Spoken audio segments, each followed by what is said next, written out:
Oh, okay, here we are. And a judge. Hi there, that's signing. You can sign under the board. Excited for me Not clicking. to be. Trying to think who else did we lose? We lost Adam, and we lost,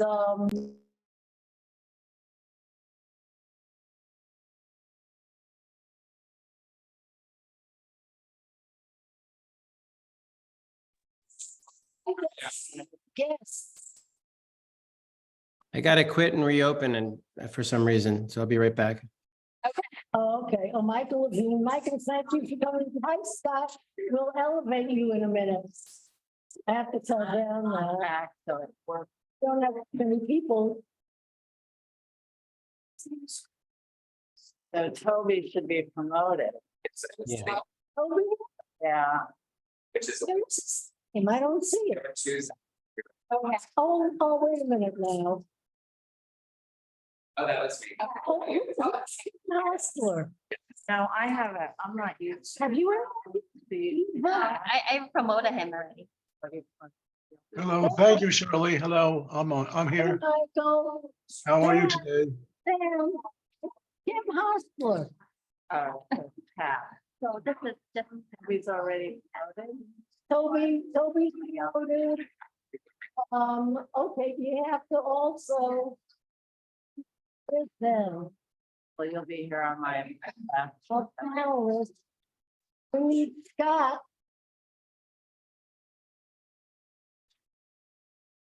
Okay, there we go. Toby, hi Toby, and You need to promote. hi Scott. Scott should be in with the panelists.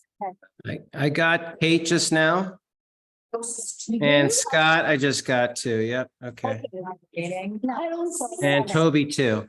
Yep. Eva, You don't need to promote while I'm here. I'll just do it for now. Alright, but, Just X out. why is it going out as an attendee? are we ready? I promoted him.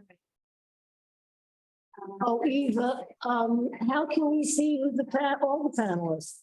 That isn't all of them though. Oh, there's Scott, okay. And I guess we just can't see all of them there. Okay, so we can start, right? Okay, well. Hi there, everybody who is attending. First of all, welcome to Community Board 2's Traffic and Transportation Committee meeting. I'll stand up so you can see me a little bit, and my head gets. I'm gonna sit down. I'm Shirley Secunda, the chair of the committee, and I would like to introduce you to the rest of the committee. So, Hi, I'm Lois Rakoff, full board okay, member. and, Joe Flyhaven, public member. Janet List, public member. okay, and Dan, will you introduce yourself? There's I'm Dan Miller. I'm the Vice Chair, Traffic Transportation Committee. Chair, and I think that is all we have tonight. And Michael Levine, member of CB2? Wait, not yet, Mike. We're introducing the committee. Oh, okay. Okay, just let me make sure I have everybody. Okay. Shirley, did you Now, remember, we also have members of CB2. So Michael Levine, will you introduce yourself? This is Michael Levine, I'm a member of CB2, member of Quality of Life and Land Use and Zoning, and I'm honored to be here tonight. We're happy to have you. Right, okay. Sorry, I'm a CB2 member. Okay, and I think that's about, oh, yes. Right, and Zachary is the new member. We welcome him. Okay. And I'm Juan Osorio. I'm also a new member of the committee. Oh, okay, old man, thank you for joining us. Okay, so And I am Susan Gammy, and I'm also a new member of the committee. are you? Are you? I didn't know. I didn't know. Welcome, Oh, Susan. Susan Kent told me she had told you, Shirley. Sorry. No, she did. But whatever, welcome. So glad to have you. Okay, so we'll start now with our routine. Have you attendees? Just curious. 6 attendees, okay. Okay, so I think there are many of you who do not know our routine. So I will start with giving you an overview of the way we conduct our meetings and how we proceed. And as you see right now, there's a slide that will tell you what the meeting protocol is. And we have tonight 3 items on our agenda. And the way we usually proceed is we take 1 item at a time. And first, the person who is sponsoring the item, that is either a request or a proposal, speaks. After that person speaks, the committee asks questions. After the committee asks questions, we open it up to our guests, who would be our attendees. And this goes for every single one of those 3 items on the agenda. And the agenda is in the chat, right, Ben? The agenda is not in the chat because I couldn't copy and paste it into the chat for some reason. Is it disabled? But here is the agenda in the slide. Okay, so there is the agenda, and we'll go back to it each time. So the first item is a request for metered commercial parking on University Place. Let me just give you a couple of our ground rules too. And I didn't even finish. You know, I must tell you all, this is all new to us. We're doing a hybrid meeting. We're in the community board office. Other folks are online. And I guess I think for the most part are online too. Just got all community board members here. So please forgive me if I'm kind of edging my way along because I'm feeling my way to it. So what I didn't tell you was the rest of our procedure. Okay, so once those items are presented, I did say that the committee asks questions, then we open it up to our guests. So for each item in turn, then our guests will make comments, ask questions. They are limited to 2 minutes and each guest speaks once. So guests, make sure you get all your comments and questions together so that you're ready when your turn comes to tell us all you have to say. Just a couple of ground rules. When we've done virtual, we have the symbol for raising your hand. So if you want to participate, raise your hand. Either raise your hand in person, which would be the folks here in the conference room, or else online. So that's one thing. Please do not just speak out. We're going to try to keep you all mute until you're ready to talk. And I think that's about, hi there, George. Hi, George. We have another member of our committee coming, and I will introduce him in a minute, which is George Palace. You want to sit right here? Well, we're just reserved. No, Chair, and then we wanna- it's 5 in the sheet. Hello, everybody. Want to help? And I just write what you said. Oh, okay. Maybe you want to pass it around. Yes. We went to Joe. I'm sorry. And this is next to me, I don't know if you can see him, is George Palace, who is another member of our committee. And if you will sign in, George. Okay. And so we will continue now. And we are getting, I believe, to the first item, which is, as I started to say, is a request for metered commercial parking on University Place. And we have Toby Bergman here to present his requests and his ideas. And by the way, Toby used to be a chair of the community board. So hi, Toby, and we're ready to hear you.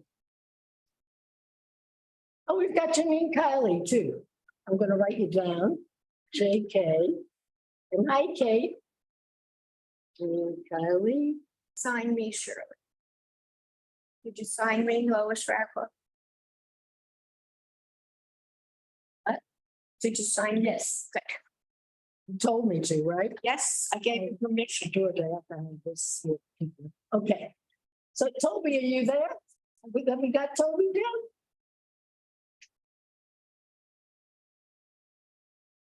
But we can't hear anything if Toby is here. I'm asking Toby to unmute, please. He's Oh, muted. okay. I did it once, but I'm back. There you go. We can hear you now. Great. Okay, Hi, we can everybody. hear you, Toby. We don't see you, but we can hear you. You Okay. don't see me? Yeah, I'm sorry. I don't know why. I thought I had it on. Do you want to see me?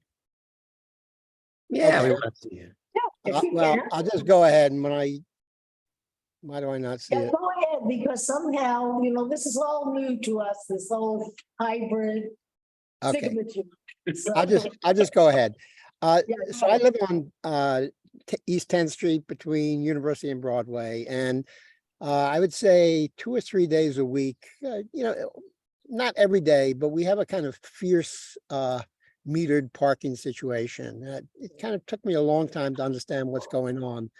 The block is, you hear me? Yeah. Okay. The block is mostly commercial metered parking.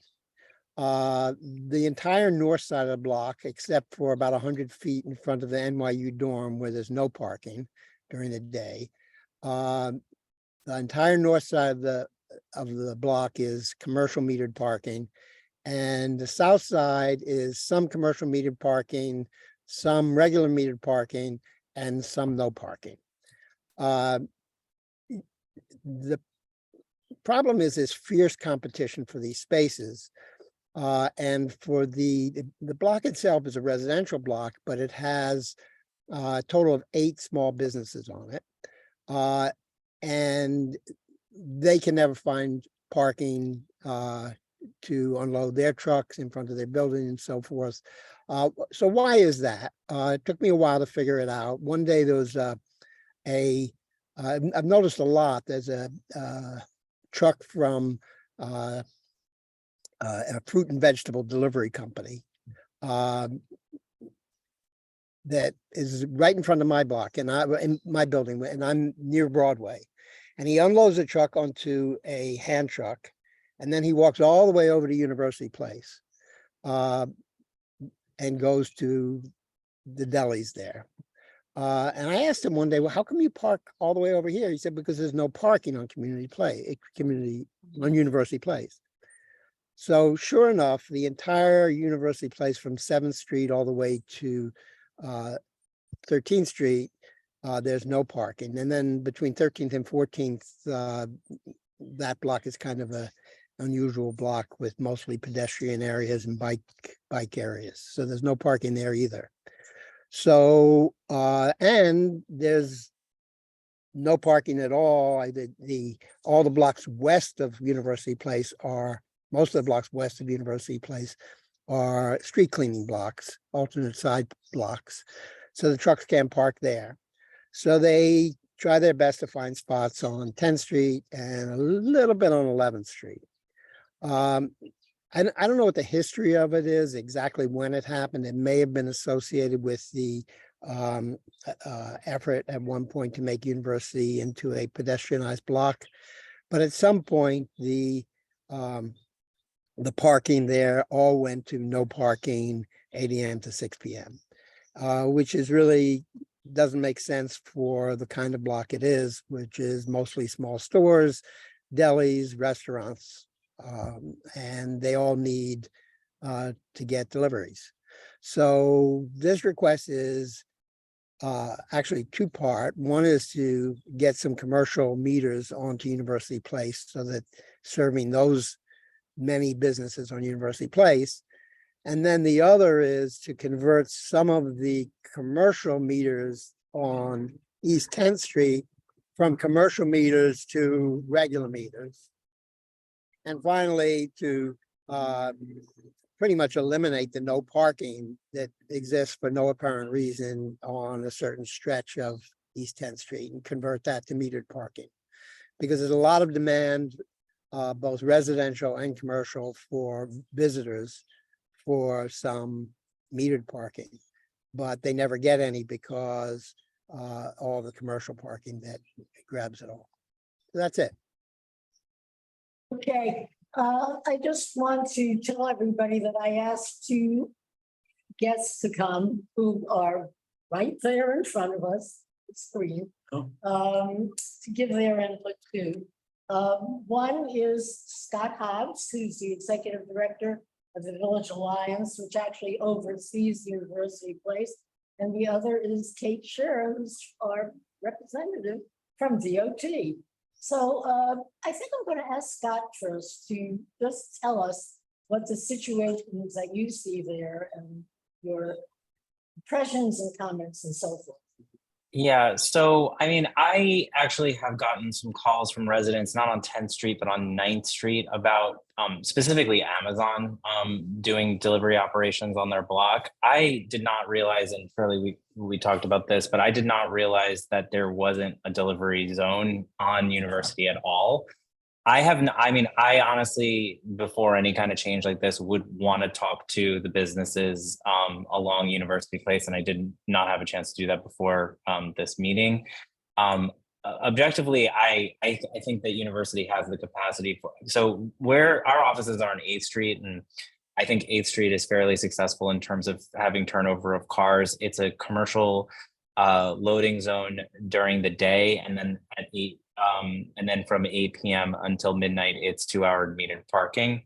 I would defer to DOT to look at that, but I definitely think University has the capacity to do some kind of loading to take the burden off of the side streets. But that's just my impression, just having walked around the neighborhood and seeing that. Yeah. Thanks, Scott. And Kate, I had just asked you to give whatever comment DOT might have on the potential for commercial parking on University Place. Hi, everyone. Oh, can you hear me? Now we can see you, Toby. Okay, yes, we can hear you. Okay, great. Good evening. My name is Kate Scher. I'm the borough planner at the Manhattan Borough Commissioner's Office at DOT. We're more than happy to take suggestions for commercial metered parking, especially if it comes in the form of a written resolution from the board. You've identified an issue that we're willing to review with our engineers to see if it's feasible to install commercial parking regulations at this location. Okay, thanks, Kate. So Sure. now we go to the committee. And Can I ask a question? I'm sorry. Do you mind? I'm not on the committee, but I don't. What's the difference? What's the difference between commercial metered parking and just metered parking? I didn't know that there was a distinction.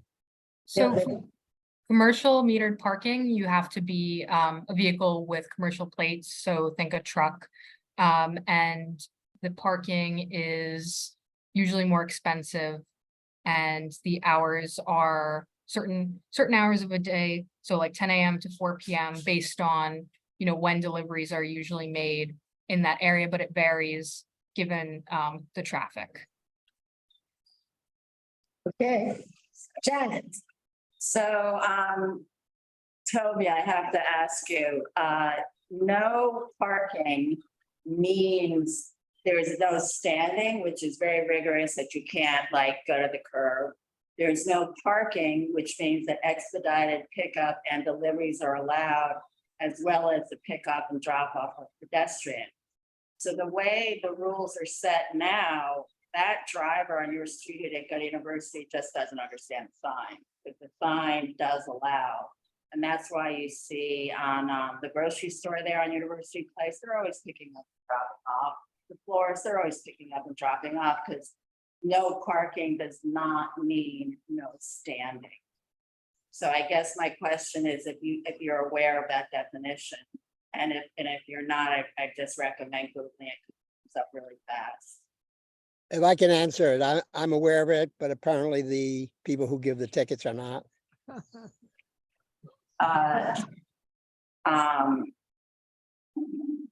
Okay, do you know that? I mean, that's the It's one guy not- that you spoke to on University. Have you talked about the other people have gotten ticketed for big doing drop-offs and deliveries on University? You Like can Florida? you can come to 10th Street and you can see the large number of vehicles that are always trying to get spaces to park on 10th Street.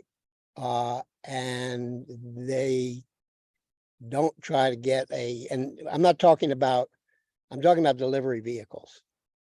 And as a result, I mean, this request is really coming through me, but from the small businesses on 10th Street.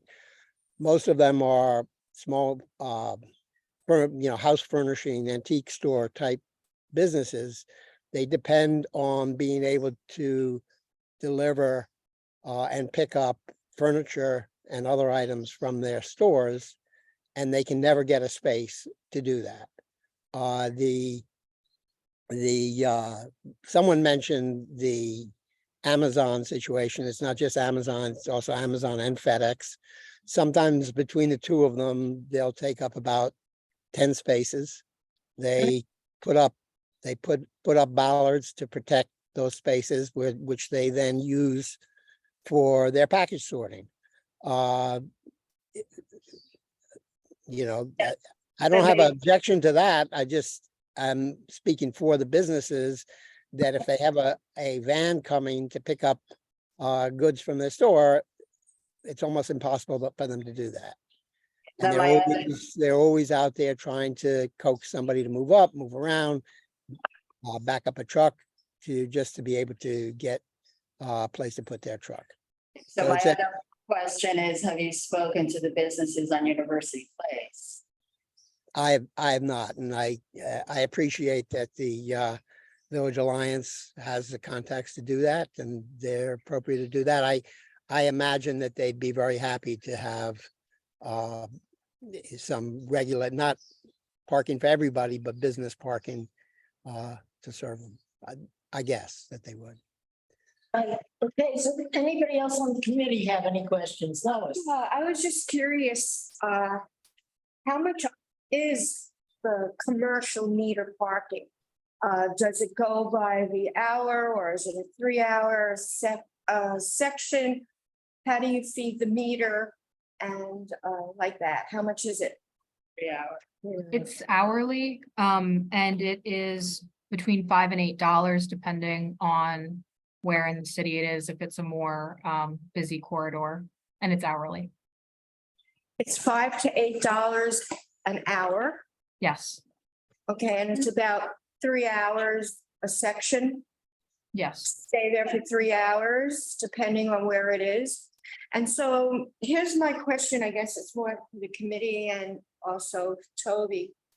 I am just curious for the small business employees and owners, if they feed the meter so that they could keep their van or it has to have a commercial plate there and to keep their vans and trucks there instead of allowing deliveries, pickups and deliveries, that it would be used for the small business people that work there to park. Most of the small business people don't have commercial plates. If they drive their personal car there, they wouldn't have commercial plates, so they. Right, I know that, but easy enough to get a commercial plate if you're in business. Expensive, Yeah, insurance issues and so forth. I mean, That would kind be of the rationale. going off topic here, but That would be the rationale for why they would want the metered parking, which is not commercial, because most of them don't have commercial plates, I guess. yes. I did get a letter that was from the small business on 10th Street, and I guess I could read some. That is the ones that are on 10th Street between the University and Broadway. And so it's mostly the ground floor uses that have restaurants and small regional stores. And they would like to obtain more metered parking to serve the needs of the small businesses. They are saying there are very few metered spaces available for their customers because during the day, most of the spaces on the block are either no parking or metered parking for commercial vehicles only. In addition, some of our stores have frequent deliveries of large furniture and art items, and the trucks are unable to find parking near our stores because of the competition for the insufficient number of metered spaces. There's insufficient regular metered parking on the block, and most of the metered commercial spaces are taken by delivery vehicles serving stores and restaurants on University Place, where regulations now prohibit daytime parking for all vehicles. And they are asking for the following changes. They think it would benefit all small businesses as well as the businesses on University Place. Change the parking regulations on both sides of University Place to metered parking for commercial vehicles, possibly including some metered parking for all vehicles. This would reduce the need on our block. Change the parking regulations on our block back to what they once were, metered parking for all vehicles, possibly including half on the north side of the block, commercial vehicles only. There is high demand for metered parking, and you think all the current no parking spaces should be converted to metered parking. And that's what they're asking for, which we can discuss later. And then I guess we're going to open it up to. No, Shirley, I've had my hand up for about, for a while, and I think You don't mind. It's okay. I'm looking for people instead of looking for hands. Sorry about that. No problem. Janet took some pictures, and I think these are kind of helpful just to, and which I'm going to share for everybody. There are two pictures. This is one with, I guess, Janet, if you want to just describe where you took this picture from, just so that we can all understand. And I believe Toby's asking for commercial parking right where this sign is, the no parking Monday to Friday. And my question is, why are those cars there right now if it's before 6 p.m. when this was taken? I can answer that. They're all placards. So there's a lot of placard abuse between 12th and 13th. On University. On University, because it's definitely no parking, which means deliveries only. So that one stretch of University has cops. And you go south and the curb is clear. The curb stays clear, which, if you show the other photograph, that's just going. I will. Hold on a second. I'll show the other photograph if I can find it. But so yeah, let's stop sharing for a second and then I'll go get the other photograph. Okay. This one, here you go. Like Here's the one. might be an issue too. And There was two of those by accident. So there's two of those by accident. Let me do another one. 1 second. Another which shows this next one. This is the empty one, I think. Here we go. Is that the empty one? Did you get that? Yeah. So then Okay. when you go south, there's still no parking and that curb stays free, which, is for the deliveries and pickups and stuff. So I guess this question is for Kate is, is this going to stop the placard vehicles from parking in a commercial 3-hour zone? If we, it's a no parking zone, right? Is that Right. just That one, another, no parking, Yeah. yeah. whatever the case? Yeah. I would have to bring that back. I know that there's a placard issue here on University Place that predates my time here at DOT, so I'm gonna have to take that back and see what work we've previously done at this location with NYPD in regards to the placard usage. So you really don't have any comments to say about whether commercial parking might scourge the placard? It could, if it is in use, if there are trucks parking there, making deliveries at the hours, could prevent placards from parking there, but I can't say definitively that it would prevent it entirely. okay. Right. We have other hands raised too, Shirley. We've got Susan Kent. Yeah, oh, excuse me. I just wanted to share my experience with placards because as somebody who has a disabled family member who has a placard, those placards allow you to park in no parking zones like that one. So I'm assuming that if somebody who has a disabled parking placard can do it, probably somebody with a police placard could also continue to do it. So it's not going to, that's not going to, it's going to require more than just changing the signage in terms of allowing commercial parking. It is just one block though. They're not, the placards don't go further south than they're between 11th and 12th Street. I mean, and the only way I guess you'd really strongly get rid of it is through enforcement. That's it. Anyhow, We have one question from an attendee. There's a Okay.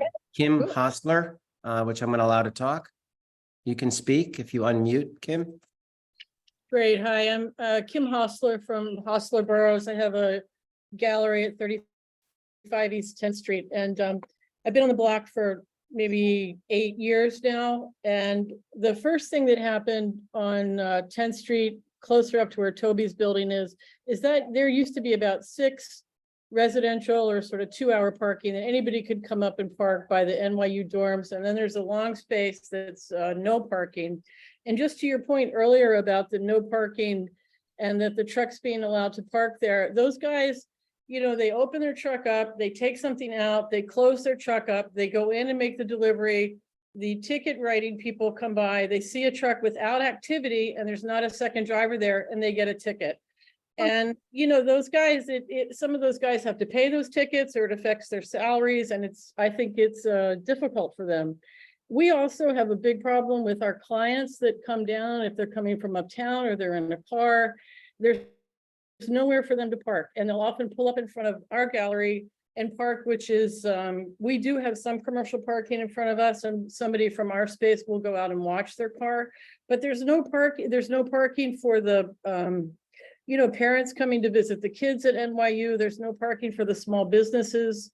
You know, we're constantly battling with these trucks making deliveries and they pull over, they make a delivery and they leave, but there's a lot of construction on that block. There's a lot of remodeling.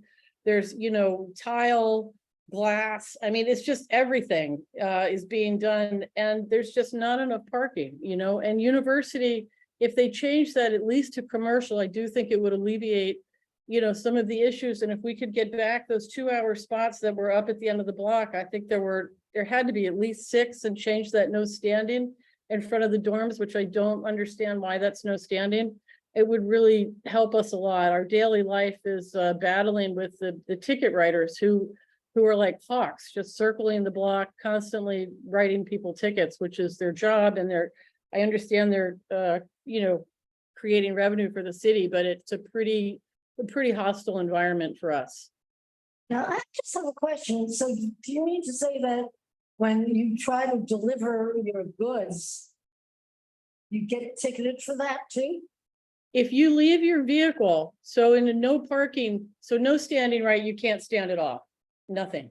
In no parking, you can sit there. If you have somebody in the vehicle, if there's someone in the vehicle, you're okay.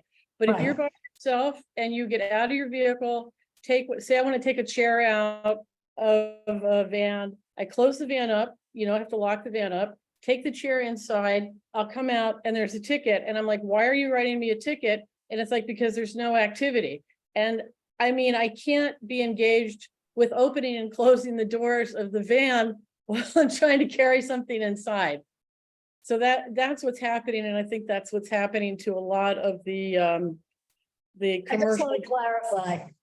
In other words, there is not enough metered parking to do the delivery, so that one has to go into a no parking space. Is that what you're saying?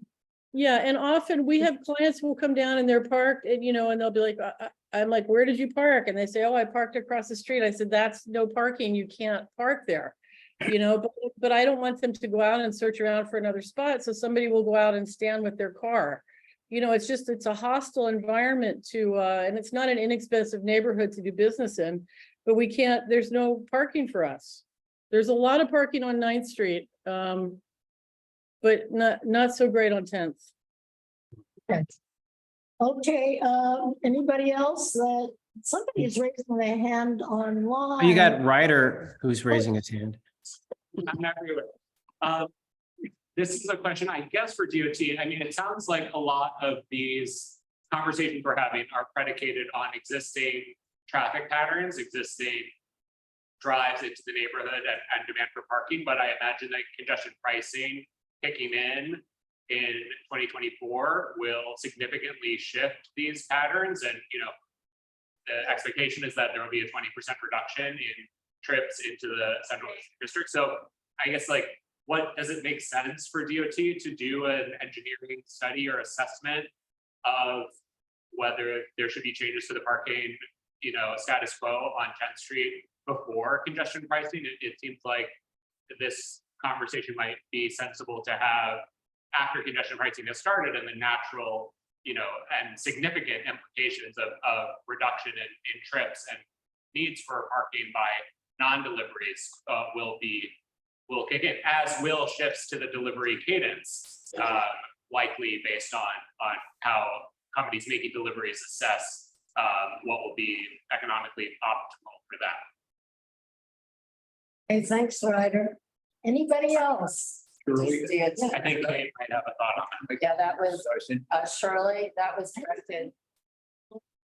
To this. Pardon me, was that directed to me? Yes, yeah. Okay, great. Okay. Well, you're supposed to say, you're the committee. So Only questions? I can certainly bring that suggestion back to have a study on the parking in the area after the implementation of congestion pricing. I will say that our engineers are evaluating different parking requests that we receive without congestion pricing already being implemented. So if the board or if the committee feels that it's not necessary to pass a resolution on this issue now because you'd like to see what it's like after congestion pricing and ask DOT to look at it, then we could do that as well. Okay, okay. Anybody else? I don't see anyone else, Shirley. Nope. But Have a panelist. if I could just jump in illegally here and say that I think that's a little bit not understanding what it takes to run a small business in New York City, to say, oh, just wait another couple of years and then we'll consider it. Really doesn't work so well. Probably will have to anyhow. Well, maybe, But it's going to be based on the resolution, Toby. So we haven't written the resolution yet. And Ryder, I don't believe is on the committee. Based on all the input. I'm just hoping that the resolution doesn't say. There'll be a "Let's resolution." Take this up in 2 years.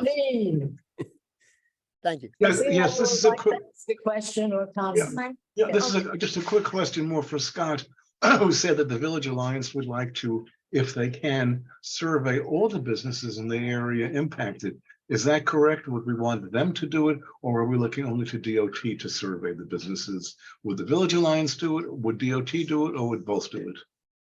I mean, I think there's a benefit of us doing it. I mean, I welcome, working with DOT on doing outreach to figure out exactly what the concerns of the businesses are. Yeah, but we're happy to do it. So therefore, I would recommend that somewhere in the discussion during the business session, we involve the Village Alliance in the request to DOT. Thank you, Scott. No problem. Thank you. Good to see you, Michael. Thank you, Scott, too. So I think that's probably everybody has given their input on this. We do this in business session. Okay. Go ahead. Thank you. And I should say, we're going to move on to number 2. And before we do, I think I didn't give our whole routine, which is after we have finished all 3 of these items, we will go into what we call business session. And business session, for those of you who don't know what it is simply the committee discussing what the disposition of each of the items should be. And they often result in resolutions, probably these will. And that isn't the end of it. Oh, and by the way, the public is invited to stay and observe our deliberations. That's not the end of it, because whatever we decide goes to the full board, and the full board will make the final decision. In this case, we do not have a quorum. Requirements now with hybrid approach is that a certain amount of committee members have to be at the office. And in this case, we don't have the quorum of committee members that we need at the office, although we do have folks online.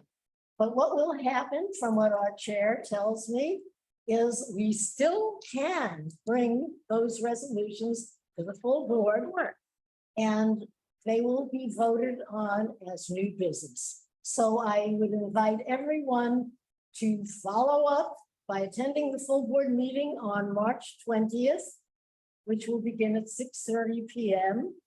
And it will be hybrid. And I don't know, Susan, do we have a venue for the full board at this point? We do. It will be at the Sheen Center. Oh, Shannon. Okay, great. Or else online. Okay, Joe, did you I want have a question, DOT. How long is the $3 rate been in effect? I mean, it goes back years. I think there has to be some type of adjustment. $3 an hour is cheap. No, it's 3 hours. Yeah, no, but it's $3 per hour. Forgetting the duration. No, it was much more, isn't it, Kate? It's, it is $5 to $8 per hour, depending on where in the city it is. Okay, so we're ready to move on to our next item, which is a request for a tour bus stop on the north side of East Houston Street between Bowery and Elizabeth Streets. And Abe Falkowitz should be here to address this. Is he here down? Yep, let me go look. Yep, Abe, you said, right? Abe Falkowitz, Falk. Yep, I got, he's promoted. Okay. So, Good afternoon, everyone. Can you hear me? yes, we can hear you. We can't see you though, Abe. I don't know why. The same thing with Toby, but that's okay. Maybe we'll get to see you. Okay. Yeah, you got. I your don't know. voice. I don't even see the option. Usually I see on the Zoom an option. I should be able to, you guys should be able to see me, but maybe the. Let me try disable your talking. I'm going to promote you a different way. One moment. All Okay. right, there you go. You want to accept that, Abe? Okay, good. Here's Abe with picture. Oh, where? Well, he'll be here in a second. He's a panelist now. Okay. All right, here I am. Okay, can you see us also? Yes, I can. Okay, great. Good afternoon, everyone. Hi there. So, if you can just tell us about your company's, it's your company, right? West? Yes. We're representing. Representing the company, that is correct. Okay. Okay. We're ready. Right, sure. So there was a company called Experience the Ride that did several rides, several routes throughout Midtown. And this is actually a Lower East Side route. I was just on community board for different stops at 200 Water Street. This stop is by Elizabeth. And this stop is actually mid of the route. We requested from DOT for an existing bus stop. This stop was actually used by Experience the Ride in previous, and there's no changes to that stop. We requested 5 times a day. It's 6 days a week, not 7 days a week. We don't ride on Tuesday. And this is a Lower East Side route, I'm sorry. It would start by 200 John Street. It would drive around, come around, and then this would be a stop mid of the route. And then I would continue to go back to the start of the route, which would be 200 Water Street, that's Water and John. The buses, those of you who are not familiar with them, they're like a moving theater. They have somewhere around 40 passengers on them. They're turned sideways. It's a vehicle that goes somewhere around 15 to 20 miles an hour. It's not a fast moving vehicle, it moves slow.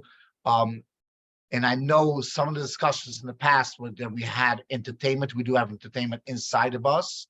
On this particular route, I don't believe we're gonna have any entertainment outside the bus. We just ride around, talk about the area. There's a comedian on the bus to discuss it back and forth. It's about a 60-minute tour. And we start at 200 John. This is mid stop, and we come back to 200 John. That's pretty much it. Okay, any questions? Okay, do you have, Yeah. okay, yeah, I think so. I'm sorry, I'm not familiar with all this. So how long have you been running this particular bus? And does it usually run, like, say, seats 40? Do you usually have at least 25? Like, what's your capacity? I can hardly hear you, but I was thinking, some of the questions that I heard were, how long have we been trying? So we only took it over a few months ago. And we have been running the Midtown, Mid-Manhattan and Upper East Side more frequently. We've been testing this route a little bit. The previous ownership for this company, for Experience the Ride, has used that route in the past. And if you ask me what's the capacity, the total capacity on that bus is 40. Anticipation for this particular stop will be somewhere between 15 to 20 at most. The people get on and off. I'm sorry, one of the people getting on and off, at some point they will, yeah. Okay, so to stop is 15 to 20 minutes. And some people do get off. Okay. No, there's not, it's a stop for 5 minutes, not even 5 minutes. Oh. Yes, it's not a 50 minutes. Our original stop at 200 Water Street is no longer than 10 minutes to board, not even that. This is a mid route stop, so it'll be like, I would say at most 5 minutes. Most 5, okay. So people get off to go look around and then they come back on? Some of them, and most of them, it's not about getting off. Some of them, people get on in the middle of the ride, and then they continue to the other side of the ride. It's not about looking around. No, it's not like a stop and they tour the area and they come back onto the bus. That will be a much longer stop, and that's not so. It's people. Some people get off on that stop, and some people do original board on that stop. Okay, Lois. Yes, hi, how are you? Sure, hi. I'm just curious, you said that there will not be entertainment outside. It used to be that it would stop and there would be entertainment outside. But my question is, will there be LED strobe lights in the bus? And also, will there be music in the bus that might come out and make music? You could hear the music outside. Okay, so let me start about it. As far as music, no, the music is inside the bus. There are some kind of entertainment. There's not a lot of music because it's more about talking. As far as the lights, they do have some switching lights, but I don't think it affects anything from the outside, and definitely not part of the music because there is now loud music. It's more about two comedians talking about each other, discussing the city as they're driving along, talking about the area. So there isn't that much music going on. I don't know about, but it's more about but there are some lights that changes when the bus drives by. Yes. Do you have windows that open or do they close? No, they're all tinted large windows. And they're closed. But the windows are closed. Yeah, they have to be by regulation. You cannot drive around with a coach bus and have an open window. I'm just curious about how loud that music is. Yeah, well, go ahead, Dennis. Yes. It's not allowed out. When you go by the bus, you cannot hear outside the bus from the music. That's what you're asking. Okay, and my second follow-up question, is there alcohol served or drinking on the bus? There is no food or drinks, not even non-alcohol on the bus, period. No food or drink. Okay, Thank you. that was my question. Okay, Dan, Yeah, thanks.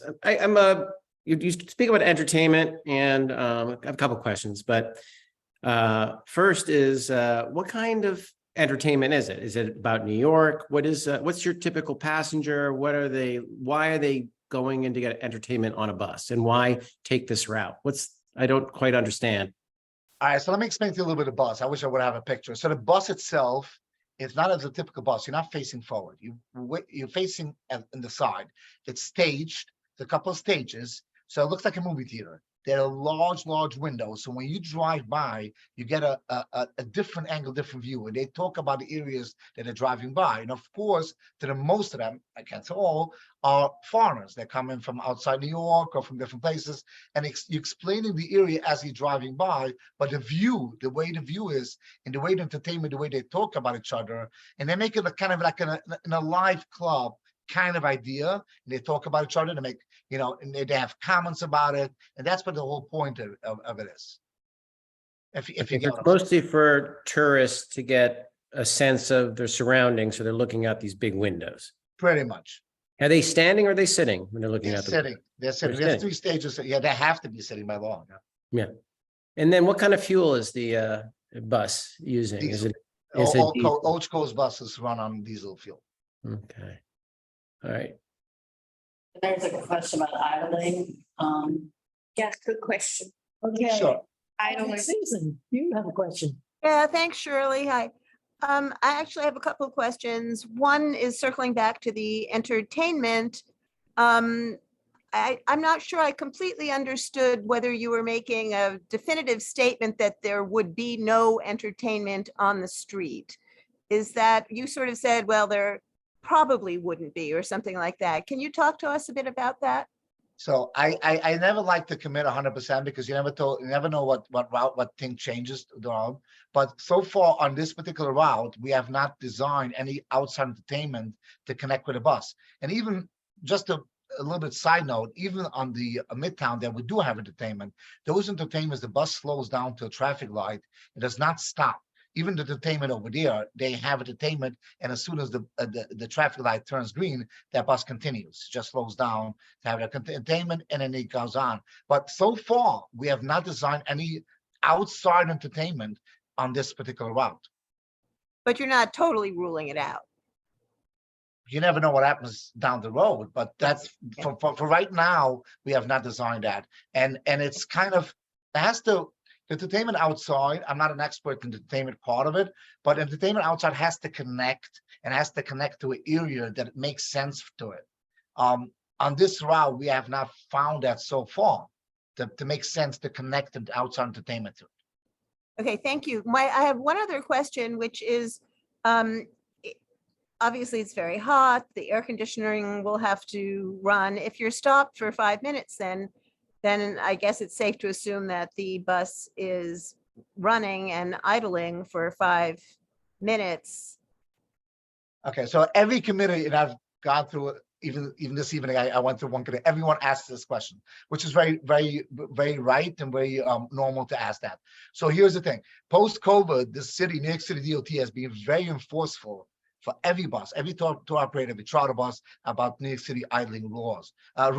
So it's a 3-minute idling law that we know, except for the exemption for people loading and unloading buses. So there are people everywhere in the city scouting every single bus and making a ton load of money that, if you know about it, recording any bus. So any bus would be stopped and nobody's getting on and off the bus and it's more than 3 minutes, that would be ticketed. And it's very costly. So we can assure to tell you that if they stop, in which they have not designed to stop, this is mid route, if they do stop, and people are not going to get on and off, after 3 minutes, the bus will turn off. Okay, but if there are people coming on and off over a 5-minute period, then the bus would be running for 5 minutes? If they're loading and unloading, there will be, yeah, it's an exempt in the city if they're loading and unloading. Okay. While they're loading and unloading, correct. Thank you. Sure, if you don't mind, I didn't get to ask my last question because we didn't really go over the route. And from what I remember seeing the map, and you're going up Church, you're crossing Canal. Is that correct? That is correct. We're making a right turn on Canal. Yeah, so that's very trafficked area, a lot of congestion right there. I moves very slowly in the evenings. I don't know how you're gonna make the trip in 20 minutes. I work there and I live on the other side, so I'm there It's every not a day. 20 minutes, it's an hour trip. I don't know. Oh, it's an hour. So you're gonna be running through like probably the most trafficked area in the city as it leads to the Holland Tunnel. Times Square, kind of equal, yeah, but, No, yeah. I actually think that going into Canal Street from Sixth Avenue and Church is probably as bad as it gets.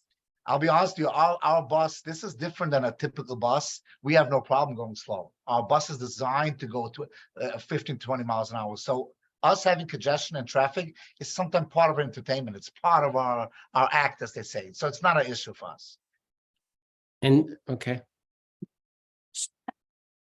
Okay. Thank you. Anything else from the board, Lois? Yeah, two questions. How much is the ride? How much does it cost? So it's somewhere, sometimes it's from 55 to 75, depending on the road, depending on the day, I guess. I'll be honest, I'm not in that part of the business, but it's from 55 to 75, I guess, depending if they'll sit on the lower seats, it's a little more expensive. If it's in the higher seats, it's less expensive. And if they buy it on Groupon, they're different rates. I'm not an expert in this, but it's somewhere between 55 to 75. And my next question is, I read it, but I would like to hear it from you.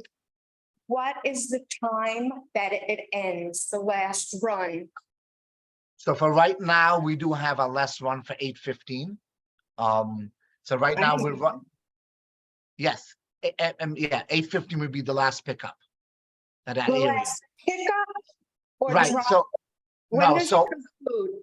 right, so 8:15 at your stop, at this particular, for right now, 8:15 is the last timing. That's when it ends. At your stop, it's not fair to say because it doesn't end, it ends at 200 John Street. So the end will be over there at 8:40, about 20 minutes past that.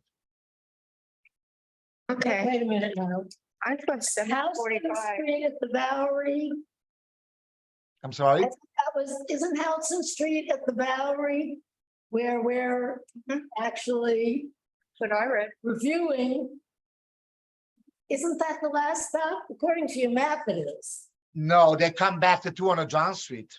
The last stop will be at Water and John Street. They come back to Water and Okay, John. but Yeah. when would it end at Houseman Street in the Bowery, which is our concern? Yes.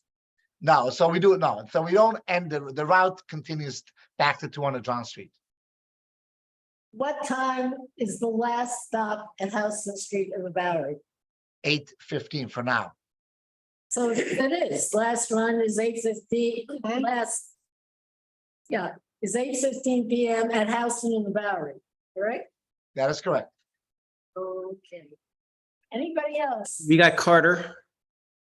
Ryder. Yeah, so I'm just trying to understand the status quo versus what would happen with this approval. It's just to clarify, this route is already happening. The buses are going. Like this is all already happening with the exception of the potential for loading and unloading on Houston Street in the middle, right? Or is the existence of this route as an ongoing business proposition dependent on the approval of this stop? So we have tested this route. We have not run this route on regular. We've been testing it and we're anticipating to start running. So right now we're not running the route currently, but we're testing it. And if you couldn't stop for loading and unloading on Houston, would that reduce the likelihood that the route becomes permanent, or is that kind of beside the point? It would be a nice to have, but not a must have. And I'm not sure about it, but it's kind of part of the route, and it's something that was an existing stop for Experience the Ride till now. So it's kind of included in the route for now. So. Thank you. Okay, and then you said that. Yeah, Carter Booth. Hi, guys. Sorry, just stepping out of another community board meeting to address this. So this is already an existing bus stop are you going to be waiting at the existing bus stop or behind it? No, we have a bus stop for Experience the Ride. There is a bus stop right here. I'm not. No, I'm no, not saying meaning which- that there exists a New York City bus stop at this location on Houston between Bowery and Elizabeth Street on the north side of the street. Which we always trying to be very kind of, in figuring out what the route of the city stop is. We will if the city is if there's if there's a existing, if there's a bus standing over there, we won't be pulling over. No, but are you sharing the same bus stop or are you creating a larger space? No, which I believe it is a shared bus stop. This Okay, is more so- this is more a DOT question, but I believe it's a shared bus stop. So the reason that you're stopping there is because of the art wall, which would be right outside of the bus stop, correct? That So is one just of the so reasons. everybody realizes That is one of the why reasons. they're stopping there. So utilizing the existing bus stop's important to you. I'm just putting this in context so that you can be right in front of it. Because if you were too far down the block, you wouldn't be able to see it right Absolutely. outside the windows. And if you were too soon, I think there's enough of a runway, for it's a fairly long bus stop to Bowery, but so it would be shared with, because I think the city bus is only twice an hour, or it's not very frequent, unfortunately. So I guess that's just was my open question is, the interference with the city bus, Right. if they're coming along. So far, we have tested a few times. We have never had this issue on our buses running into the city and blocking, holding up the city bus or the city bus holding up our stop. We have tried it several times during different times of the day.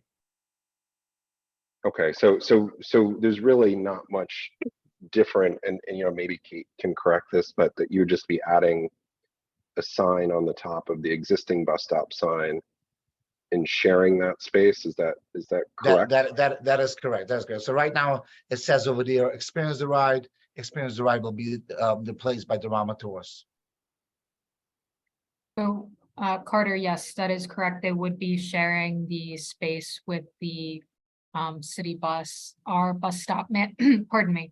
Our bus stop management team determined that there was enough space at that location to not interfere with the regular M21 that's there. Thanks, Kate. Okay, great. Yeah. So I was just want everybody to realize that there's not a change in the existing street situation with the bus stop and adding this. I think that the main concern is how long are they there, right?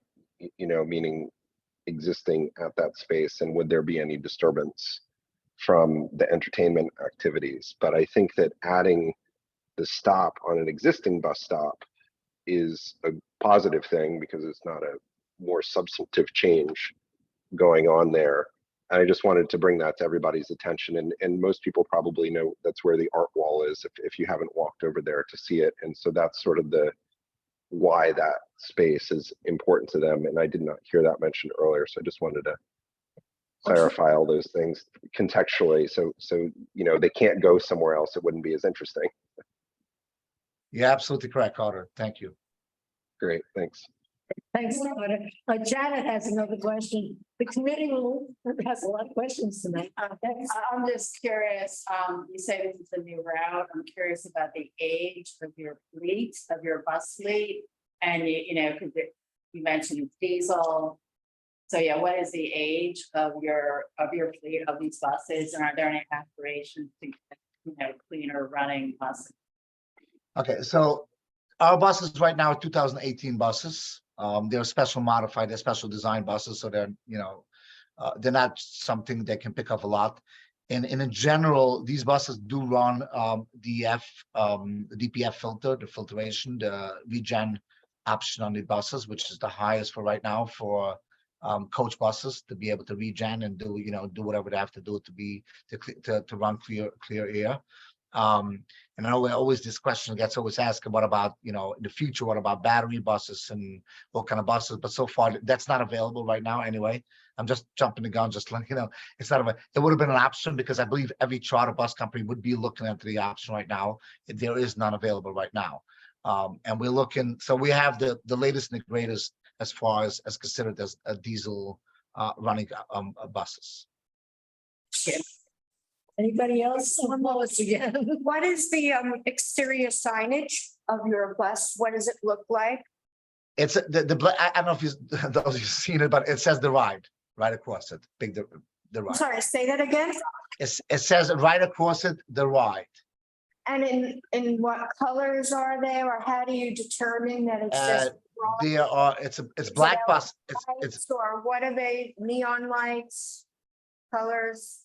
no, so there's no neon lights outside. It's a regular bus outside, just big windows. There are lights inside. But there are as far as the wording, I think it's black buses and yellow reflectors saying the ride. Thank you. Okay, anyone else? Okay, I just have a question as well.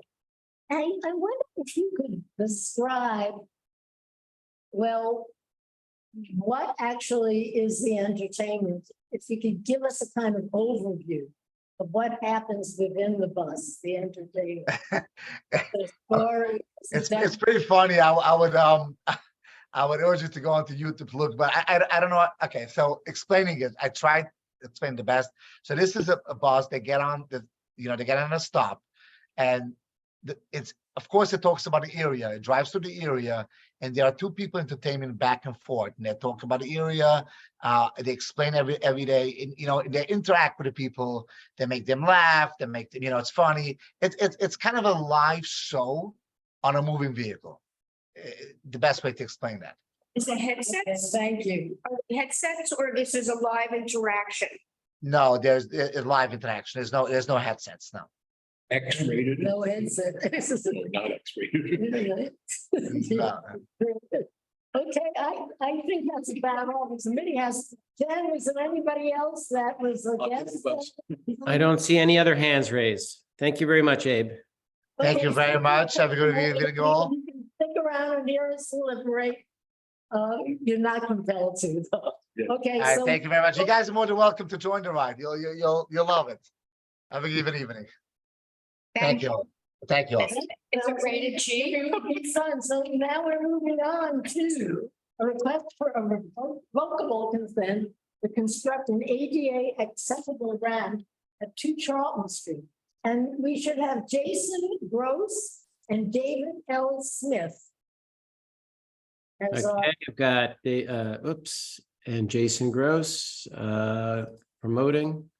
And David, I'm gonna actually do you again here promoting. Okay, you should both be panelists now. Okay, hello. How's that? have we got them? We're trying to see. Can you hear me? We hear you, Jason. Oh, yes.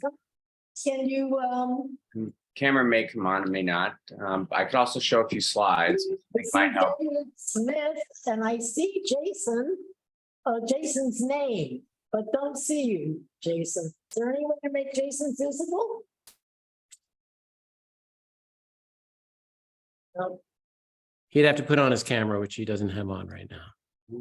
Jason, you want to share a screen too, right? Yes, I think if the camera's not working, maybe it's because it would prefer for the slides to show. Oh, there we go. Okay. Okay. Easy. So thank you for having us. So this is a proposal requesting revocable consent for an accessible entrance ramp. It's between the sidewalk level at Charlton Street near Can you hear 6th me? Avenue. I can hear you. And it will take you from the sidewalk level to a multi-family high-rise residential lobby. So this tells you context.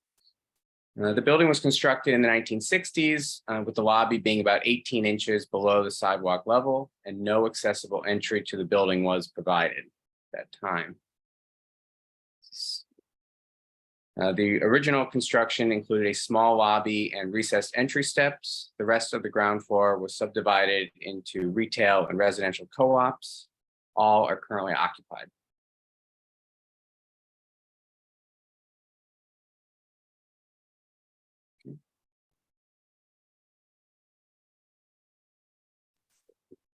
So the proposed ramp would be installed along the property line adjacent to the building where there is an existing wrought iron guardrail. A new and similar guardrail will be provided on a concrete curb between the ramp and the remaining sidewalk. The ramp would project about 4 feet into a 15-foot wide sidewalk, and the minimum you hear me? required for an easily maneuverable Hello? path. Yes? Hello?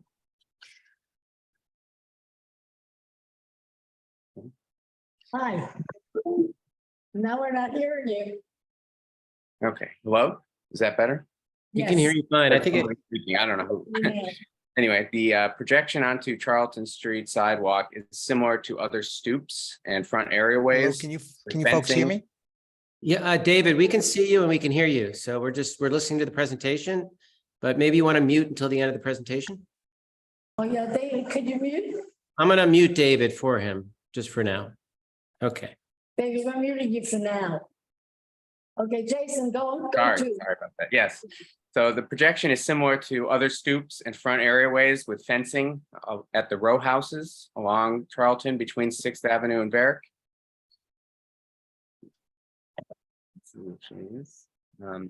Entry steps would be constructed just east of the ramp and with a similar projection towards the street. Both the steps and ramp will be concrete and it will match existing sidewalks, wrought iron guard handrails painted black, similar to other structures on the street.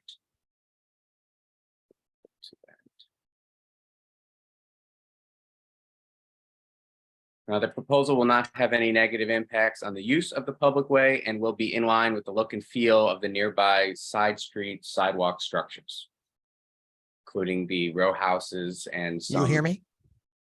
Small residential walk. Mute yourself, David. Well, I will turn it over to David, who's resident of the building, and he can speak about how the ramp will improve the quality of life for the building's residents, including his family. I don't know if he can hear us. You hear me now? Maybe what I was asking, but we hear you, David. Hello? Okay, David.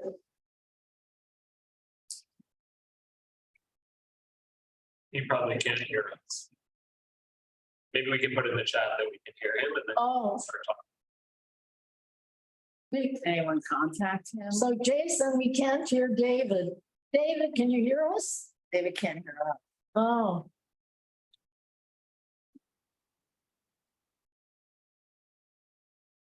Is there any way that you can contact? Jason, can you Hello? contact? Maybe. You folks hear me? Yes, Yes. we can hear you.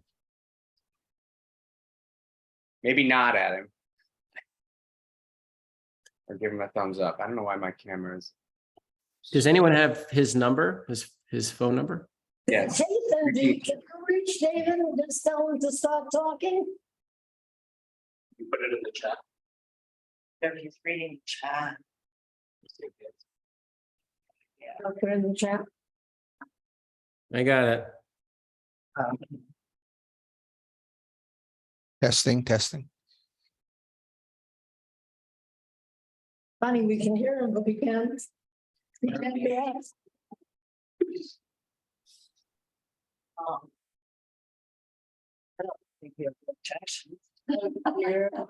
I can attest to the utility of a rack, using one myself. Jason, do you? hear Yes. us? I tried to reach him, but let me see if I. Oh, okay. Yeah. So frustrating. FaceTime camera built in.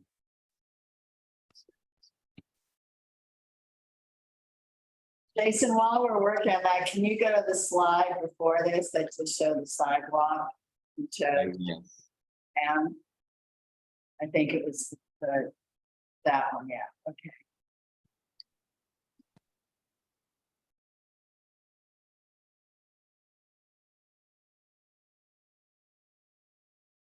Thank you.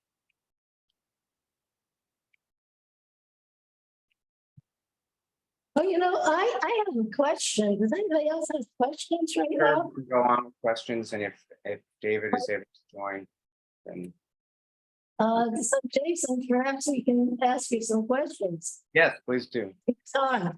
And the first question I had was, I had taken a look at the site and I did notice that hydraulic lift.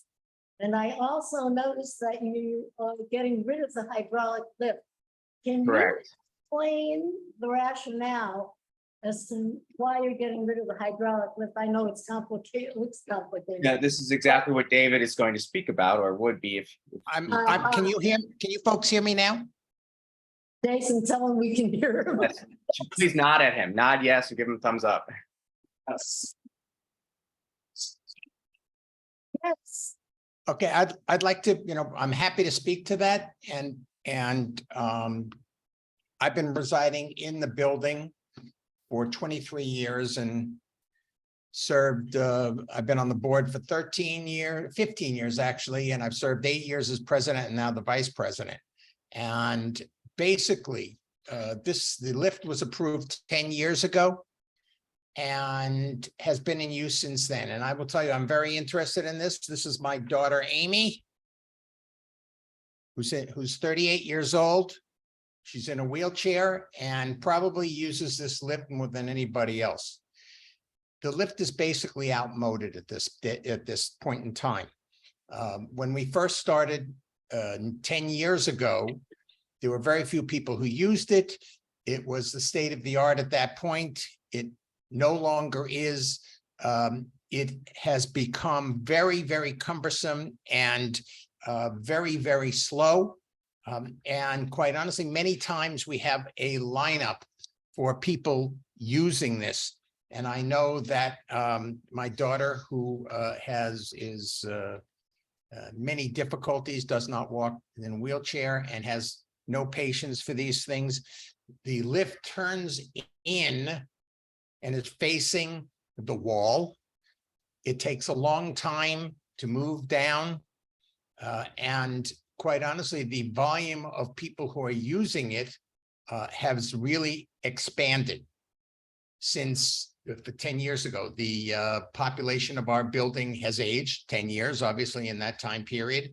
Unfortunately, we have a number of people who have medical problems, and the lift is really out of date. As the person who was the biggest proponent of installing the lift, I can tell you that taking my daughter in different places, that to have a ramp in front of our building would be so far superior in so many ways to what exists now. It's just incredibly slow. We have our security guard at the front. Our doorman has to come out, attach a remote control to get it to use. The whole process can take 15 to 20 minutes to get one person in on a wheelchair. And it's really, if you see it, if you look at the picture of the front of our building here, it turns into where the cork board is. It's a very tight space for people such as my daughter, who's rather large. Her feet end up hitting the wall. And then we have to back up in order to get in to the front door. We are looking to put a ramp in as part of a redesign of our entranceway and lobby. And it would be so very much easier for those of us to who deal with people in wheelchairs to have the ramp at all time. The current lift will stay in operation until the ramp is installed. At all times, there will always be access. I can tell you that that's very important to me, because trying to maneuver my daughter into the space without the lift is a nightmare and basically takes 3 people. And I'm happy to entertain any questions that anybody might have about our current use of the lift, and why we feel that the ramp will be a huge improvement for the residents of our building. Okay, thank you very much. Thank you. David Smith, if you can hear me. And I'm going to give it to the committee. There you go, Zach. Yeah, if I can just ask a quick question, it looked like in one of your plans there, were there trees in front of the building? Because I'm just curious what the width of the narrowest part of the sidewalk will be with the ramp, or is it just pure sidewalk? Yeah, those killer thing, those trees, or are those something else? Those are tree pits with trees. And So do you know the narrowest width of this sidewalk that's going to be between the tree pit and the ramp? Both when it's done and also when it's under construction, and if there needs to be an accommodation made to have sidewalk space into the street? when it's finished, there will be more than 5 feet. We should 5'7", and that's to the edge of a Belgian block. During construction, I imagine the building department and the transportation department will ask us to have some fencing to protect walkers, and that they would need to take a lane of traffic with barricades temporarily to get you around that tree. We should note that the other structures on the block with stoops, other row houses have narrower, and in some cases much narrower, passages between tree pits and front edge of stoops. So it's the overall, walking sidewalk experience on this block does entail narrow passages where people passing might have to step aside. So that would be, typical of this particular side street in the neighborhood. And it would be only taking place, in our case, in front of one tree pit, and then the sidewalk would open again to 10 feet plus. Okay, anybody else? Well, we have a committee member, Susan Gammy, who has a question or hand raised. Yeah, thank you. Just a quick question. Is 2 Charlton within the Charlton King Van Dam Historic District, or is it part of that little carve out part of Charlton Street? Carved out. Okay, thank you. That's why we got it. Right, reviewing the revocable consents. So I have one question, just a very simple one. So is this a cooperative or is it a condo or? It's a co-op. One of them is a co-op, okay. Just so that you know, we have 154 units in the building. It's a 17-story building.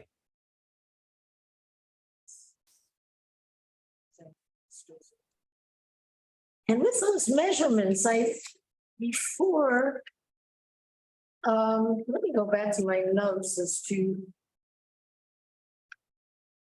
Oh, right, that it was said that the sidewalk itself is 15 feet wide. Is that correct? Jason, you had said, correct? Yes. Yeah, and so the ramp will go 4 feet into that. Yeah, 4 feet and change approximately to the edge of curb, but Right, but then there's also the tree pit with the tree. There's a tree. That would take up some space. Okay, I just wanted to get clear. Anybody else is Just down? a quick question. You mentioned there are a lot of folks that are using the lift right now. Do you have a number on how many folks would be using this ramp within the building? Well, right, we keep a chart of everybody who uses we keep a record of everybody who uses it. I know that the number I checked, right now, there are 21 people who reside in the building who use it on a regular basis, and that doesn't count people who visit the building who who would use the lift presently and who would use the ramp.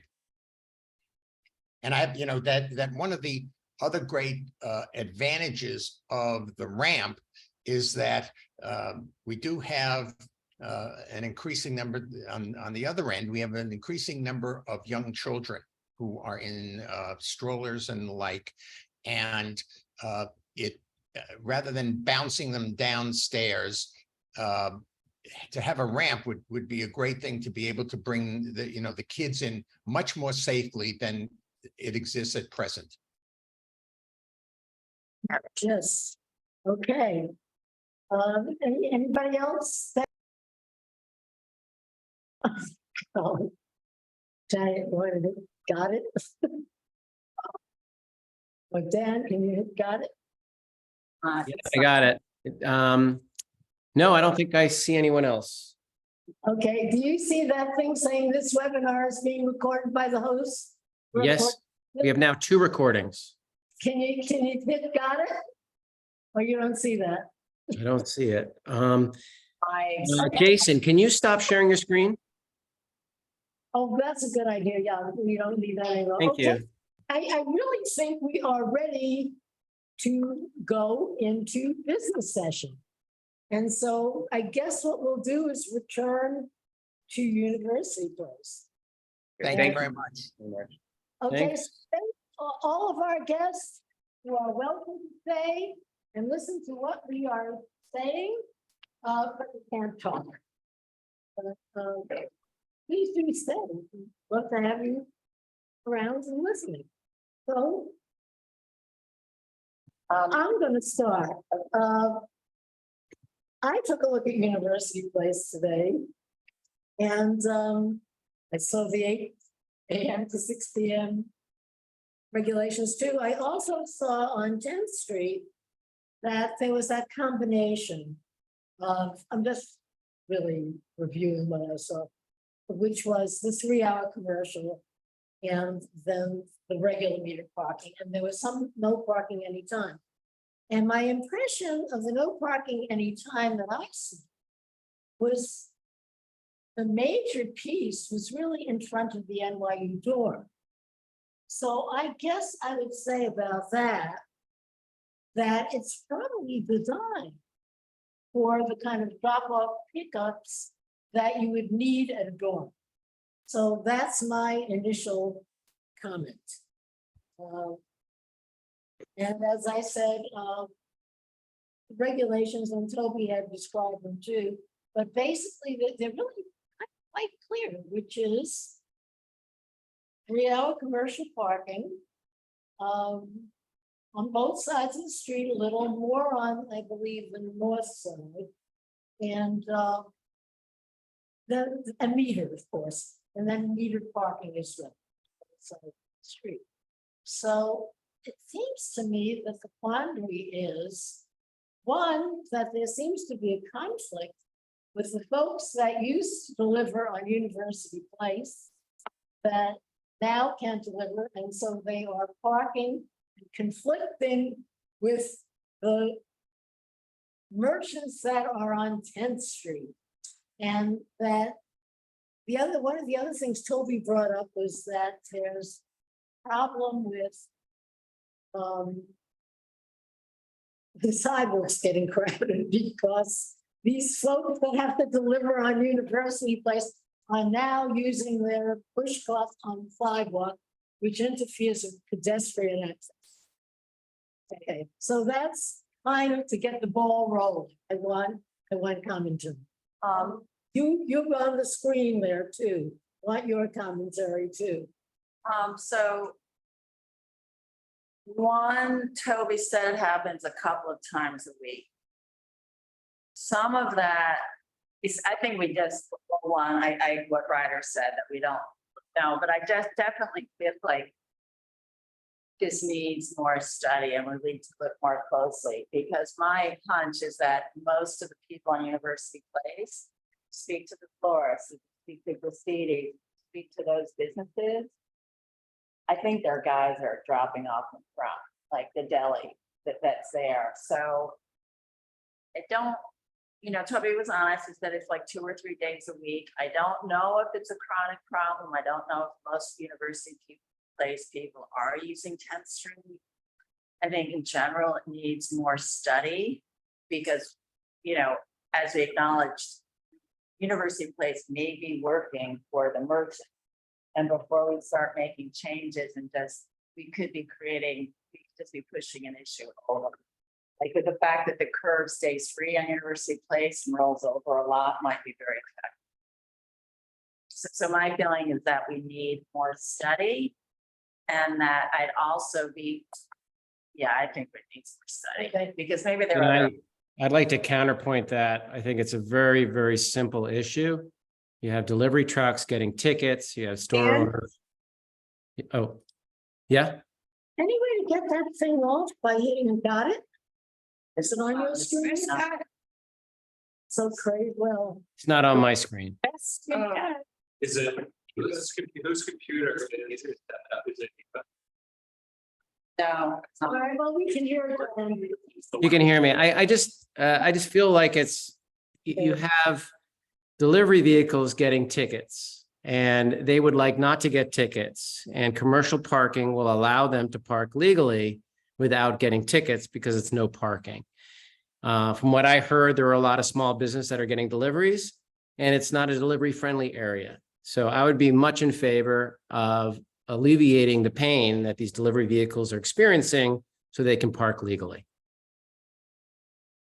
Does that live? Without a study. I don't think a study is necessary. I mean, I think so, because 10th Street is just University of Broadway, whereas University runs from, you know, they have parking south of 8th Street. So they're talking about 8th Street to 12th Street. And I don't think you can so quickly change all the rules on University Place because of an issue on 10th Street. Because I think, I feel, I mean, I'm there, I'm on University Place 3 or 4 times a day. I think it could be very disruptive. Okay, the Ryder has something to say and something that was. Question a bit, basically, not pro or con on this. Yeah. I have some thoughts on it. But I heard that if there is a change, what would prevent FedEx and Amazon just to stay there and not allow these small commercial vans and trucks to use what we're trying to achieve? Oh, okay. The way Toby described it to me was that that's another problem, that FedEx, Amazon, now often there are other of these vehicles parked, they can get into their commercial. Yeah, that's what I'm saying. So So how do they you double prevent that? park. Right, but how do you prevent that from happening? Well, you So- keep the 3-hour commercial, that's out, but maybe you give a little more of it, or you give some extra metered for these smaller merchants. Okay. That's what he Okay. suggested. Yeah. Right, I have a question really, because I think maybe even the letter that you were reading from, I elucidate this, but I wasn't clear if Toby was bringing this to us on behalf of a consortium of businesses that he had talked to that were asking for this and that were reporting that their people making deliveries to them were getting systematically ticketed, or if it was that he had observed it anecdotally and talked to a couple of drivers, like, because if this is really just him bringing it to us and saying he's observed, that doesn't feel sufficient to justify a change. I'm sorry, I've got to object. You know, Shirley, is Ryder on our committee? Because he's kind of speaking as though he is. the board can speak. I know, but it's usually amongst committee, and then even the last meeting we had, when Carter wanted to speak a second time. Business But it's up session, to you. members speak. Oh, I thought business section, everybody speak. I think it's Okay, just as a point of order, Yeah. the bylaws actually do permit. They commit board members who attend a meeting to participate. They cannot vote, Okay, but they do. That is part of the revision, the last set of revisions. okay, That's what I thought Fair. too. So Ryder, you're okay. that's fair. great. I'm so you know, and that's really just a question because It was both, okay. what Toby indicated to me. And just Okay. as a comment. From the past years, it does not have to be a large group to bring something to the agenda Oh, of sure, no, our it can be committee. one private It could be a citizen, sure. person Sure. bringing this Yeah. forth. It does not have to be something Right. that's huge in Okay. amounts of people. Anybody else have comments who are virtual or who are in person? Anybody? I don't know how virtuous I am, but that's another story. But You're not even. I've been in the same apartment for 60 years, Washington Square Village, #1. I 88 years old. I'm not trying to pull rank on anyone or whatever it is, but basically, there are way too many cars in a dense place like Village. We really need to turn the dial down on cars. Improving the parking situation is not turning the dial down. To me, the best way to have fewer cars is to have less space for cars. University Place connects Washington Square Park, which is now auto-free. It wasn't at one time, but now it is, with Union Square, which I'm not sure whether it ever was, had cars in. But it's an ideal greenway, location for a greenway to connect two parks in a very, very beautiful part of the city, and one in which residents are very high income. Not me, I'm an exception. But nonetheless, I would love to see University Place as part of any study that's done. One of the options ought to be, should this be car free? And should the greenery be increased, and cafes, what other things, other uses on the street? I'd like to see that done. That's end of my rant. I've only been here 60 years, so. We have a very strong resolution, actually requesting that very thing. And from what DOT tells us, it's going to be a long time coming. Right, remember that. Building. Given that those are, I would think that if we actually, because I think right now, the curve on University Place is no parking. If we step back to turn that into metered parking, it's loading and unloading. You know, the grocery, you're there all the time, you see what's going on. So I'm afraid that if we convert it to parking, we contradict our long-term goals, and it would contradict our prior resolution. It would be really, I mean, I think we can acknowledge that there's a problem on 10th Street, and there may be other ways to address it. Maybe there's ways to address around the corner. Maybe the 3-hour parking should be 1-hour parking. People roll out faster. People driving never right at Union Square, like people driving to their business. I mean, this is like Transit Hub Central. But I think that we can acknowledge that this should be looked at. But to just go ahead and suddenly turn University Place from an area that's all loading into long-term parking, I think it did create a Actually, what our resolution said was all that, and please make allowance for deliveries, because you have the most pedestrianized space. Go to Canton, have you ever been there? But there is, and in the morning they have delivery, so right. asked to pedestrianize and provide for delivery. Yes, and right now University Place provides for delivery. That's what the are on the block. You know, and I guess we just learned that you need to have 2 guys in the truck. I didn't know that you had to have 2 guys in the truck. But I didn't know that either. The existing rules allow for delivery. You have to show activity in the truck, not that, then that's what the one person being there would be. So if one person's in the store taking care of deliveries, there's nobody by the truck, it seems like it's a vacant vehicle. Yeah. To have an aid. But I was just, going to disagree. I mean, having a delivery zone is really what the issue is here, right? And we have had many resolutions like in the meatpacking district saying we need places for people to pick up and drop off. And maybe commercial 3-hour parking isn't the way to go, but there needs to be some way to allow delivery trucks to deliver their goods. I mean, they do 80% of town on University, because most of those trucks, if you're there. So maybe we need to have a 15-minute rule. I don't know. Can we change the parking signs if they are 15 minutes? It seems though that's all they need. They don't need 3 hours. George, yeah. There's a street every 200 feet across Town Street. All of those streets have curb parking. You could have zoning, I mean, there's parking restrictions to make sure you have enough space for delivery trucks. People that get deliveries on University Place would then be forced to have the delivery around the corner. This is a hardship for them, but it's a tremendous benefit for all of us that live here. This is a residential area, and that it's a trade-off. But to say one isn't more important than the other without actually considering which one is and how, and what there are other alternatives, I would urge the committee and myself, which I'm planning, as I mentioned to Shirley, I've been on this committee for way too long. I'm 88 years old.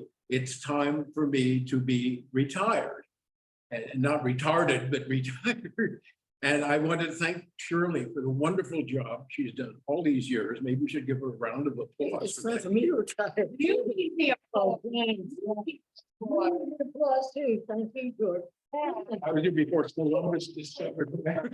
Well, all have very different views, right? Yeah, so I'm going to Although sign we off. have the same goal as George. So what my thought, and I mean, Dan made a very good point too. I think we have to put forth what was requested and why. I think we have to say what DOT offered to do. And bring it to the board. And say to that board, no, not bring it to the board. Well, they have to vote. They can only vote on a resolution. So are we making a resolution or are we making a You have to report? make a resolution. Okay. No report. Okay, that was my question. And the resolution would be that DOT has suggested a study that we would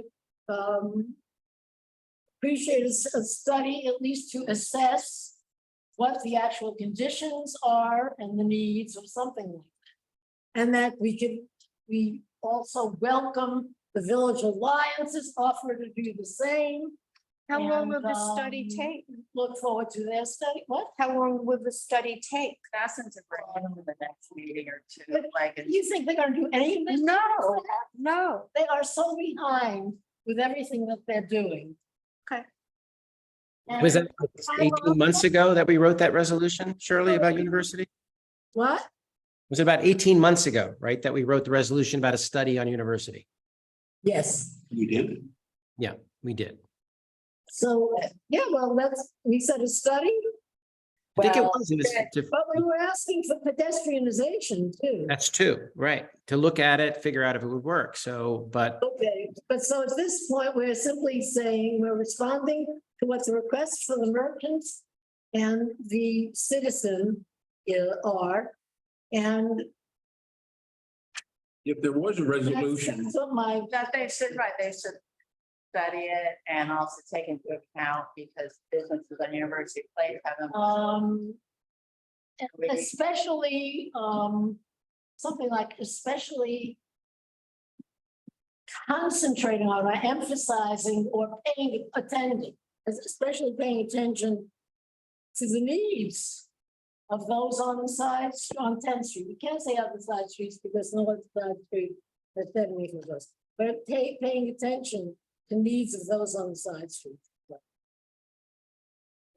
Maybe they'll decide that NYU doesn't need such big. So he's not asking for more metered delivery parking, and commercial parking. It's not asking for more metered parking, simply asking for a study. And we can say to attend to the needs that have been expressed, okay? How's that? Is that all right? Do you want a reference? How about that committee up there? How do you feel about that, Dan? yeah, it's, I think recognizing the need for deliveries is important in running resolution that I would vote for. Express, and then, for commercial and metered. And I agree with the short term too, because, Janet's point is they don't need to be there long, right? We don't want those FedExes sitting there for 3 hours unloading their stuff, right? So the short-term ability to take the goods out of the truck, deliver it without getting a ticket in a 30-minute window is probably all they need. Short-term window. Can they still feed the meter continuously? I don't know. we're talking later. They're not supposed to feed the meter But they- continuously. They don't care, those guys. I know, they don't I'm sure care. they do, they're not informed. No, no, but I heard they just don't. So you ask for enforcement, Do you want to reference Ryder's comment? You know, we recognize, I don't know, do we want to recognize that congestion pricing be implemented and it's supposed to be 2024? Yeah, I mean, if it starts at 9 months, that's probably. You know what? I No think faster it's than gonna muddy it. You know, I wanna put it in the- No, it's gonna muddy it. Let's keep it in the now. We'd rather just have the study. Right. Thank you, Village Right. Lions. We're looking forward to your take on what the merchants say. Please Right. pay attention to the needs for commercial metered parking. Yes. Metered parking, but also consider, as Dan said, that some do not need that length. And that there should be an alternative metered parking of a much shorter duration. Right? Of a much shorter. No, I know, because they did acknowledge. Should we say, for example? They're not sure. I think in the survey, these has to be cited at businesses that actually get delivery. There are businesses along University that do not get delivery. Jewelry stores do not get delivery. So this has to be cited. for Okay. the businesses that require deliveries. Just don't arbitrarily stop that. So just You know, what was fun? survey the business. It does as an aside, was commented that there's plenty of curb space on 9th Street. So like, is that such an inconvenience for people to be on 9th Street? Let me go back to shorter durations. Do we want to cite examples like 15 minutes, 30 minutes, whatever? I mean, the rule for the no parking is expedited deliveries, and I think that the expedited means 15 to 20 minutes, and I think that there is like a rule behind that rule. So, Of shorter duration than the 3 hours. yeah, Okay, we got it. Did we get a unanimous? Okay. Up there, we have a quorum. No, we don't have a quorum. We did get a unan- as I said, this is gonna be brought up as new business. At the full board. Yeah. Shorter You duration. can have, say it's a consensus. Okay. We got that. Thanks to Shirley Gardner. Really, You're leaving us? restroom. right. Oh, There's one right here. here for all of us. Okay. All right, the bus, the Embarrassing. tour bus. Tour bus, the tour bus. Okay. Everything. Right, so committee, thoughts about the tour bus thing? I don't know. Okay, I'll say something. I took a look at this, like a comedy of errors this meeting. I took a look at the site. Yes, M21 stops there. It's a great, big, long expanse. There would be plenty of room for both. Sadly, as somebody did say sadly, the M21 hardly ever stops there. Very true. Another thing about that corner. Bowery plus Houston, all commercial, not residential. Low-rise kind of commercial, interesting. So there wouldn't be, from my opinion, a particular impact. Residences, yes, low-rise, 4 stories, across Houston, but we know the width of Houston, pretty far away. It doesn't sound like at this point, we really need to worry about bothersome noise. Also, different time of day is not exactly bothering somebody sleeping. Okay, that's my. I hear you, and I do want to say some, all that, and we asked all those questions. There's no drinking, there's no alcohol, there's no noise coming out. Not 100% committed that there will never be entertainment Yes, but I think he should come back to the committee. That's what happens with SLA. They have to come, you put that in the resolution, they have to come back to the committee if that's going to happen.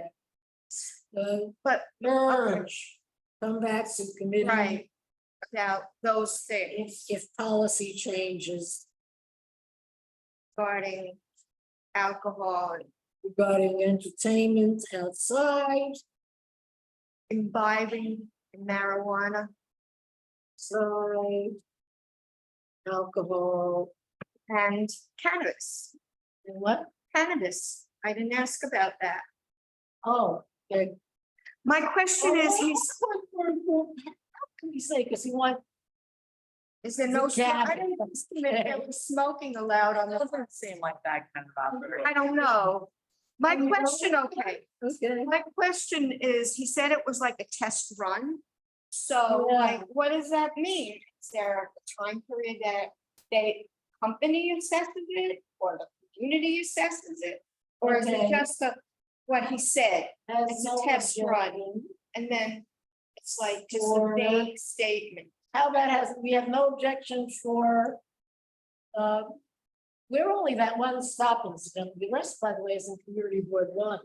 Yeah. Read that. So they may have, and the chair of community board one is supposed to get to me this. What her resolution. Were they may have- presented there yet? Is that passed? See, That same night, they did it tonight. Abe came curious to see first what to they write. CB1 and then to CB2. Like to see what they Yeah, write. Okay, how about we have no objection for the time being? Or something, you know. I in wanted other to do words, it for my birthday. With years the ago, conditions. When it was like. Loud and. Okay, with conditions specified as they are. We have no objection with conditions specified as they are. Is that okay with all of you up there? It's just like I have to look at the screen. And Yeah. yeah. Okay, no problem. Okay, we got you now. One thing, can I add one thing that I was just a little curious / confused about is they talked about the timing of this tour. And it just did seem a little odd to me to run this tour during rush hour. You know, someone brought that up. Where it just, I don't know if that needs to go on the resolution, but it seems weird, like why even have this tour at 4 Well, that's where their it's problem. it is their problem, it's true. Their problem because it's not in our community board. No, that's true, but I just mean the congestion front, like, Yeah. are we, Oh, you're are we just adding a bus that's gonna sit in traffic? Yes. Like, and I think someone asked about the entrance to the Holland They did. Tunnel. They And did. that is a very, That's right.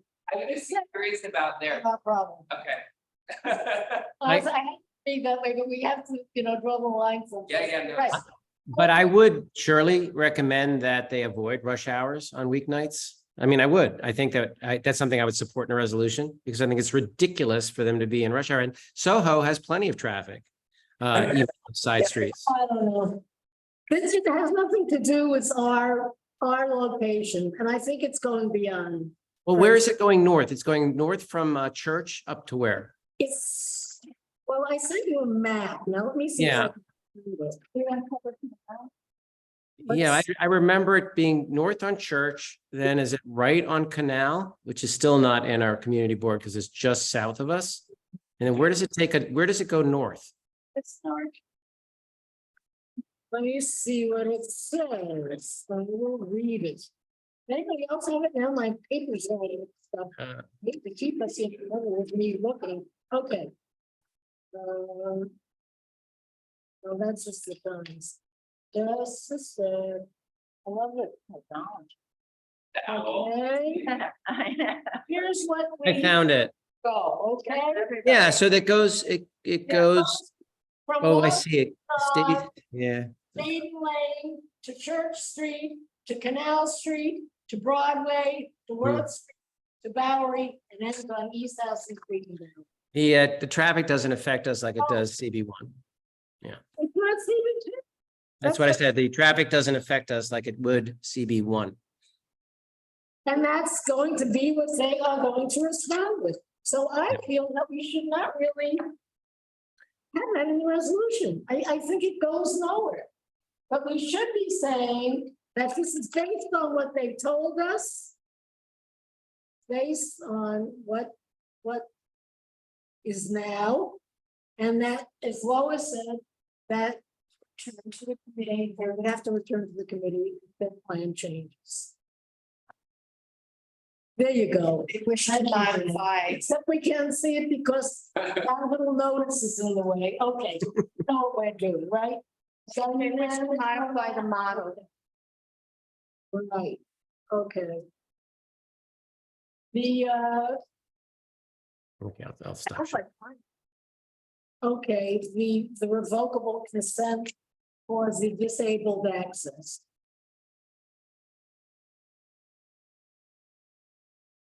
Anybody have anything to say? I'm very much in support of it. Yep. Yes, me too. What I can't understand is why more buildings don't do this. Okay, I'll put in the right things. Obviously, the neighbor who lives there for 21 years, whose daughter is physically Yeah, challenged. right. So all the other people who are disabled, aging, et cetera, okay? We are done. Okay.